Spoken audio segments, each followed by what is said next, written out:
You know, you obviously have a very famous name in the motorsport community. And while people often debate whether that's an advantage or whether that actually ends up putting more pressure on the driver, here's my question.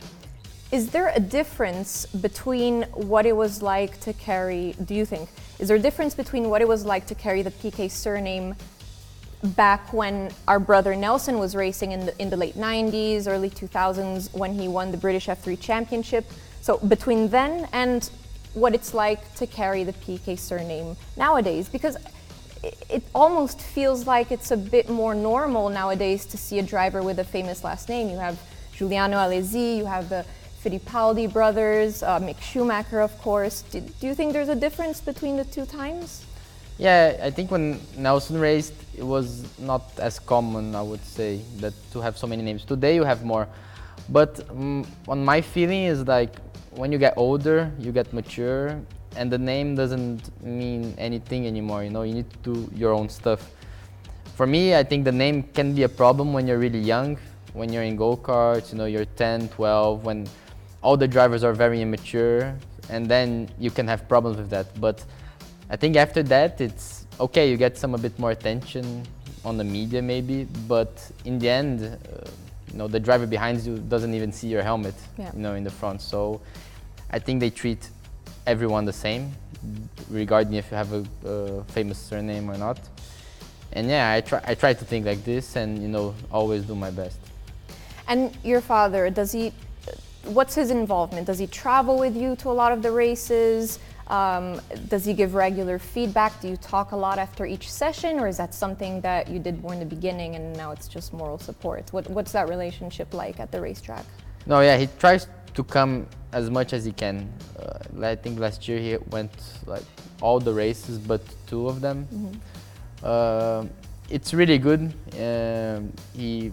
It's a bit different when I see from comparing to other fathers, because some fathers which never raced in their lives, they try to get really in the mix with the driver and his engineer, and it's not a good thing to do. You know, you need to let the driver work alone and do his things, because you from the outside, you don't understand what's happening. So my father, he's really good in that, and he's one of the fathers who least interfere in my work. You know, he tried to help a bit, but he observes a lot.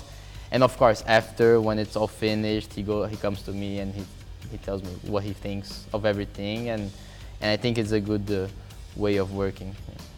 I don't know if it's harder as a father who wasn't a race car driver, or as a father who was and kind of knows what you're going through, but maybe at the same time understands some of the dangers that you could potentially be in. For example, one question I get a lot, so I can only imagine you, is regarding your accident from 2015 in the Porsche GT3 Cup.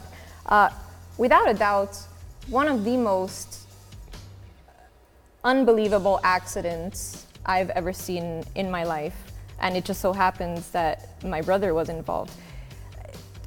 Tell us a little bit about, first of all, what kind of race was it, why were you involved, and what led up to the accident, what happened, and what happened after, because it really is, it's some incredible footage. The car spun some 12 times, it's just unbelievable. Walk us through that. Yeah, so this is a championship in Brazil, which we are really close friends to the owner, and I decided to do some racing, just as a practice, you know, in another car, just for the experience. And this race was quite close to my hometown in Brasilia. It was in Goiânia.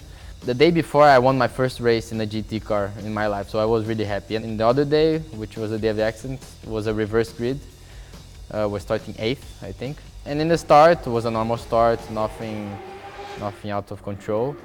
And on the second corner, I touched with one guy, and he blew his tire.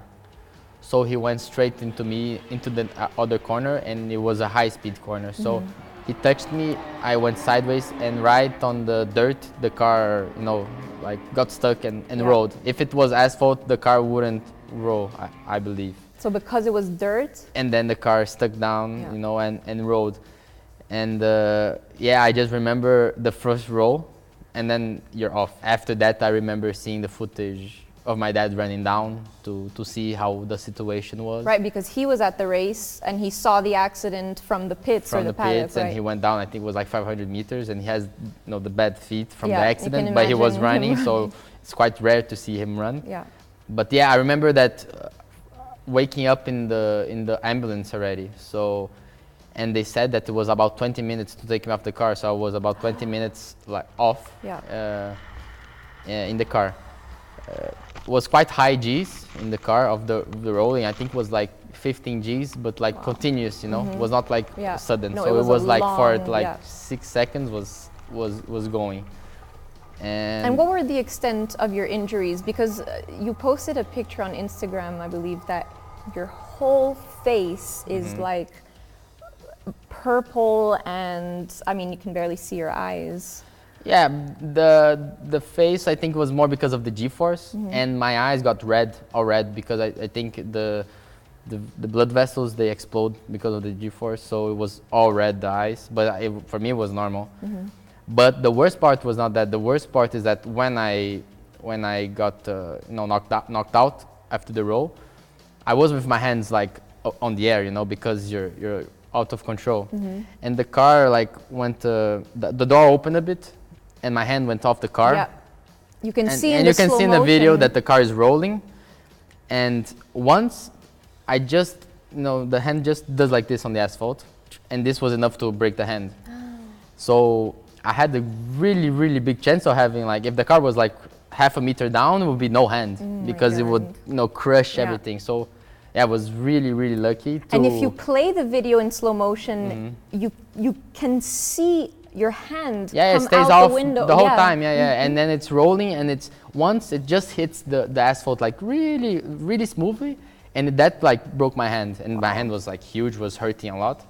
But you can imagine if I was like, the car was like rolling a bit like down, and it would hit harder, it would like crush the hand. It would be like, I don't know, it would be no hand anymore. I couldn't like. I mean, this isn't the series that you normally drive, but does it?